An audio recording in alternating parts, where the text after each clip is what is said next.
Hello guys. तो जैसा कि मैंने आपको बोला कि आज हम मैटलैब के बेसिक्स को कवर करेंगे, जो जहाँ से स्टार्टिंग होती है। वैल्यू कैसे असाइन करना है वेरिएबल में, और क्या क्या उनके फंक्शन हो सकते हैं, वो सब हम देखेंगे ऊपर ऊपर से। आने वाली क्लासेस में हम 2D और 3D भी देखेंगे, कैसे इसकी हेल्प से हम डायग्राम को बना सकते हैं। फ़िलहाल हम बेसिक की बात करते हैं आज। तो ये मैटलैब ओपन करने के बाद सबसे पहले आपका इंटरफेस ऐसा दिखेगा कुछ। इसमें आपको थोड़ा अच्छा इसमें आपको थोड़ा अच्छा लगेगा जब आप ये लेआउट को 3 कॉलम लेआउट करेंगे। राइट, यहाँ से लेआउट से 3 कॉलम। अब इससे क्या हुआ, ये वर्क स्पेस आपका आ गया। अब जो भी आप वेरिएबल में वैल्यू असाइन करेंगे वो सब यहाँ पे आपको मेंशन होता रहेगा, तो उसकी हेल्प से आपको थोड़ा बेटर समझ में आएगा। अब स्टार्ट करते हैं। मान लीजिए आपको सबसे पहले स्टार्ट करना है, तो आपने A=1, और जैसे ही आप एंटर करेंगे A=1, ए में 1 वैल्यू असाइन हो चुकी है। अब वर्क स्पेस में देखिए, ए की वैल्यू क्या है, 1। राइट,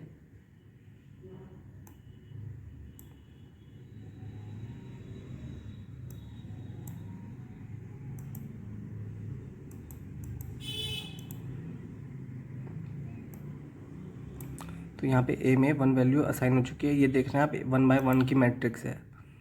राइट, मैटलैब का नाम मैटलैब इसलिए क्योंकि इसमें मैट्रिक्स फॉर्म में सब सेव होता है। तो मैट्रिक्स कैलकुलेशन इससे बहुत आसान हो जाती है। आप अदर लैंग्वेज भी यूज़ कर सकते हैं, जैसे C++, सी।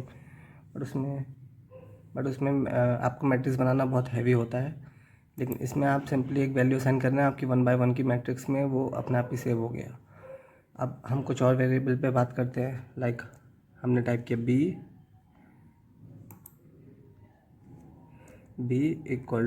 हमने कोई भी XYZ वैल्यू दे दी 6। बी में 6 वैल्यू आ गई। ठीक है, ये हो गया बेसिक असाइन। ठीक है, अब मान लीजिए आपको 2 वैल्यू कोई भी डालनी है एक में, तो कैसे करेंगे। C=, इसके बाद आपको करना है ब्रैकेट।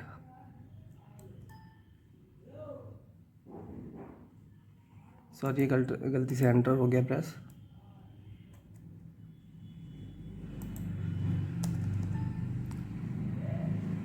राइट, अब C को हम फिर से करते हैं। C=, bracket, C=, 1 space 2। Right, is it visible? Yes. तो हमने जैसे ही एंटर किया, देखिए सी में 1 और 2 वैल्यू आ गई। अब वर्क स्पेस में देखिए, C=, 1 एंड 2 वैल्यू। ये जो मैट्रिक्स बनी होगी ये यहाँ पे शो नहीं कर रहा है, लेकिन ये मैट्रिक्स जो बनी है ये 1:2 की बनी है, मतलब 1 रो 2 कॉलम। ये वाली थी 1 रो 1 कॉलम, ये 1 रो 2 कॉलम मैट्रिक्स बनी है यहाँ पे। राइट, अब आपको मान लीजिए कोई मैट्रिक्स ही बनानी है पूरी प्रॉपर, तो आप कैसे कर सकते हैं। इसको करने का एक तरीका और है। Like D=, bracket 5,9, bracket close. अब इससे क्या हुआ, एंटर करेंगे तो देखिए सेम चीज़ आ गई। आप स्पेस की जगह कॉमा का भी यूज़ कर सकते हैं। अब आपको मान लीजिए कोई मैट्रिक्स बनानी है, ठीक है, 2/2 की। सेम सी की तरह 1/2 की मैट्रिक्स डी में भी बनी है, क्योंकि 1 रो और 2 कॉलम है। 1 रो 2 कॉलम। ठीक, अब यहाँ से आप मान लीजिए आपको मैट्रिक्स बनानी है एक। ठीक है, तो हम उसका नाम रखते हैं E=, अब आपको ब्रैकेट लगाना है। ब्रैकेट के बाद आपको क्या करना है कि जैसे आपको वैल्यू असाइन करनी है 4 स्पेस या फिर कॉमा, जो भी आप लगाना चाहें, 7। ठीक है, फिर आपको कॉलन का यूज़ करना है। राइट, कॉलन का यूज़ किया है। कॉलन अगर आपको वहाँ नहीं दिख रहा है तो मैं यहाँ दिखा दूँ। कॉलन आपका ये वाला है, ये नीचे वाला जो साइन है ये। राइट, तो आपने कॉलन लगाया यहाँ पे। उसके बाद आपको बाकी वैल्यू असाइन करनी है 8 स्पेस 0। राइट, और आप यहाँ से करेंगे ब्रैकेट क्लोज। एंटर कीजिए तो देखिए आपकी 2x2 की मैट्रिक्स आ गई, जिसमें 2 रो हैं और 2 ही कॉलम हैं, राइट। ऐसे ही आप कितने भी रो या कितने भी कॉलम की मैट्रिक्स बना सकते हैं। मैं आपको एक एग्जांपल और दे देता हूँ। F equal to bracket, right, 1। अब जैसे मैंने बताया कॉमा भी लगा सकते हैं स्पेसियल, तो इस बार मैं कॉमा लगाऊंगा। 1,4 कॉलन 5,8 कॉलन 9,0, राइट। अब ब्रैकेट क्लोज कर देते हैं, एंटर। तो जैसा आप देख रहे हैं इसमें 3 रो और 2 कॉलम है, मतलब 3x2 की मैट्रिक्स बनी है इसमें। वर्क स्पेस में सारा चीज़ें आपकी आती जा रही हैं यहाँ पे, राइट। उसके बाद आपको करना है, मान लीजिए आपको कोई वेरिएबल एक ए है, आपको क्लियर करना है ए को, ठीक है। तो अब आपको ए क्लियर करना है, तो आप ए को क्लियर कैसे करेंगे?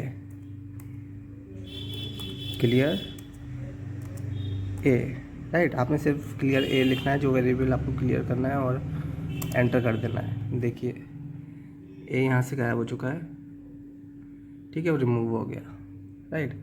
अब मान लीजिए बी को क्लियर करना है,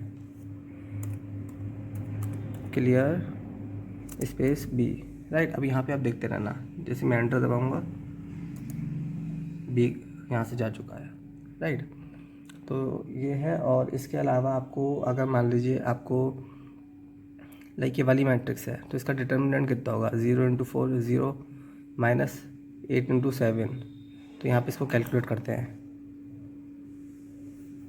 इसका आंसर -56 आना चाहिए, बट इसका यहाँ पे कैलकुलेट करते हैं।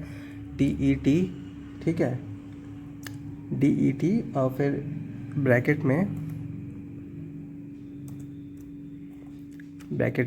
लिखना है आपको जिसका भी डिटर्मिनेंट चाहिए, तो आपको ई का चाहिए, राइट। देखिए आपको मोर हेल्प के लिए भी यहाँ पे आ रहा है, मोर हेल्प करके डिटर्मिनेंट और ए लिख के बताया है उसने कि किस वे में आपको लिखना है, राइट। तो हमें पता है, हम डायरेक्टली लिख देते हैं ई, ठीक है।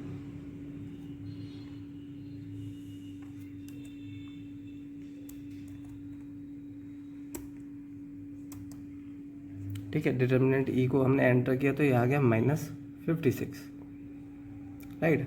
अब हमने डिटर्मिनेंट ई में कोई वेरिएबल नहीं असाइन किया था, कि जैसे कि h इक्वल टू डिटर्मिनेंट ये, तो इसमें बाय डिफ़ॉल्ट आंसर में वैल्यू सेव हुई है। ये आप आंसर देख रहे हैं एक वेरिएबल खुद बन गया आंसर के बाय डिफ़ॉल्ट और आंसर में ये वैल्यू सेव हो गई।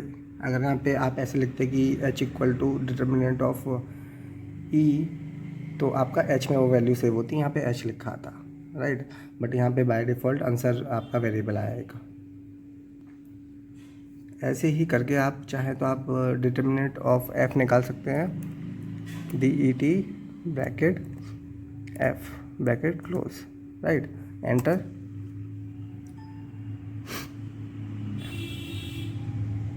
ओके, सो यहाँ पे अब आप देख पा रहे हैं जैसे कि इसमें अगर डिटर्मिनेंट निकालना है मैट्रिक्स का, तो वो स्क्वायर फॉर्म में होना चाहिए, लाइक 2 × 2 4 × 4 5 × 5। यहाँ पे ये स्क्वायर फॉर्म में नहीं है, तो ये बात नोट करने वाली है कि इसमें आप सिर्फ स्क्वायर मैट्रिक्स के का ही डिटर्मिनेंट यहाँ से निकाल सकते हैं, क्योंकि ये मैट्रिक्स हमारी 3 रोज़ और 2 कॉलम है, डेट इज़ 3/2 मैट्रिक्स। तो इसका हम डिटर्मिनेंट यहाँ पे नहीं निकाल सकते हैं, इसको स्क्वायर होना ज़रूरी है। लाइक अगर ये 3/3 होती तो इसका डिटर्मिनेंट अभी निकल चुका होता, राइट। तो ये बात नोट करने वाली है कि आप सारे डिटर्मिनेंट इससे नहीं निकाल सकते हैं, केवल स्क्वायर फॉर्म में जो मैट्रिक्स है उनके ही डिटर्मिनेंट निकाल सकते हैं, ठीक है। उसके बाद अगर आपको एवरीथिंग यहाँ से सब कुछ क्लियर करना है, सब कुछ, तो आप क्लियर ऑल टाइप करेंगे, क्लियर स्पेस ऑल, तो सब यहाँ से हो जाएगा। बट अभी मैं वो बाद में करके दिखाऊंगा, पहले हम बाकी चीज़ें देख लेते हैं। उसके बाद अगर आपकी यहाँ पे जैसे अभी तो मैंने पहली बार इसको ओपन किया है इंस्टॉल करके, तो यहाँ पे हिस्ट्री भी आती है वर्क स्पेस की, वर्क स्पेस में क्या क्या हो रखा है, कितने साल पुराना, वो सब आता है यहाँ पे। तो आप अप एरो करके देखिए सब आने लगता है। आप यहाँ से कोई भी वैल्यू चूज़ कर सकते हैं, आपकी पूरी हिस्ट्री आएगी यहाँ पे, राइट। पूरी हिस्ट्री आएगी यहाँ पे। आप अप एरो का यूज़ करके, जैसे मैंने ये बताया, यहाँ से अप एरो का यूज़ करके देखिए आ गया।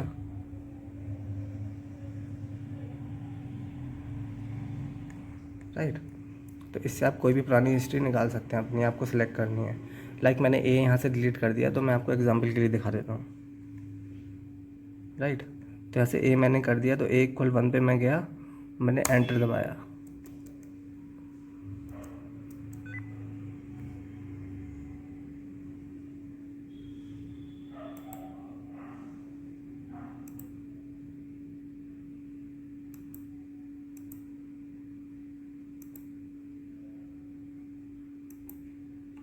राइट। मान लीजिए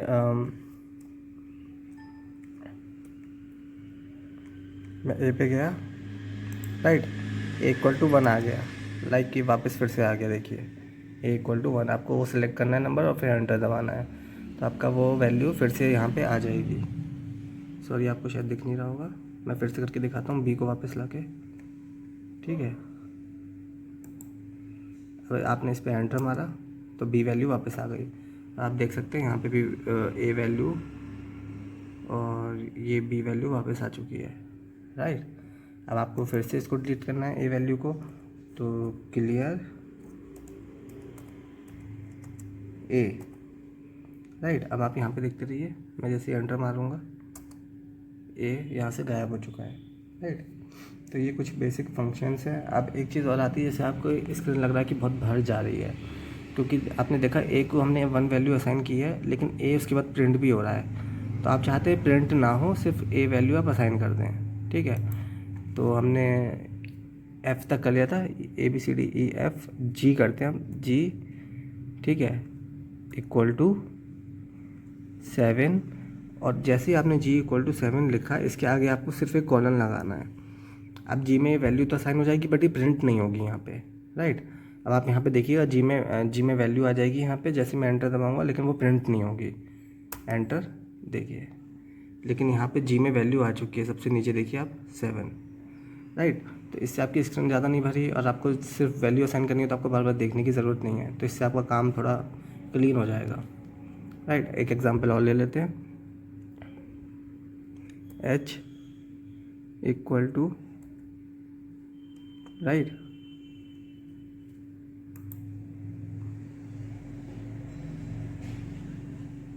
H=, अब यहाँ पे ब्रैकेट लगाना है आपको, 4,8 ब्रैकेट क्लोज, और यहाँ पे सेमीकोलन एंड में। राइट। तो अब आप इसको एंटर करेंगे, तो आपका H यहाँ पे प्रिंट नहीं हुआ, लेकिन H में वैल्यू असाइन हो गई है, जो कि यहाँ पे आपको देख सकते हैं आप, H में वैल्यू आ चुकी है। राइट। तो ये कुछ बेसिक फंक्शन है इसके अलावा आप इसमें बेसिक में तो अब ज़्यादा कुछ बचा नहीं है इसमें, सिर्फ ये वैल्यू असाइन करना आपको आना चाहिए। कैसे वैल्यू असाइन करना है, उसका यहाँ पे मतलब क्या है, कितने बाई कितने का मैट्रिक्स है, ये थोड़ा बहुत आपको बेसिक आइडिया होना चाहिए। राइट। और ये जो सिंगल वैल्यू होती है, जैसे आंसर =56, ये 8 बाइट में सेव होती है। अगर 2x2 की मैट्रिक्स है तो वो 16 बाइट में होगी, और सो ऑन आगे बढ़ती चली जाएगी। राइट। अब आपको एक कमांड होती है CLC, ठीक है, CLC, एंटर। CLC करते ही आपकी पूरी स्क्रीन गायब हो गई यहाँ से। राइट। सब कुछ गायब हो गया, लेकिन ये जो आपका अभी वर्क स्पेस है, ये बचा हुआ है। राइट। तो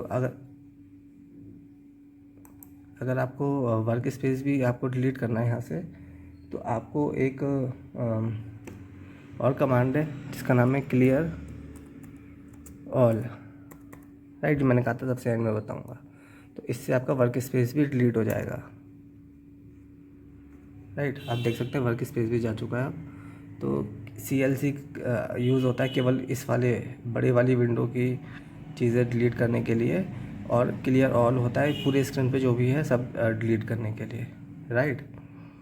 तो ये इसके बेसिक फंक्शन है, अगली क्लास में हम पढ़ेंगे।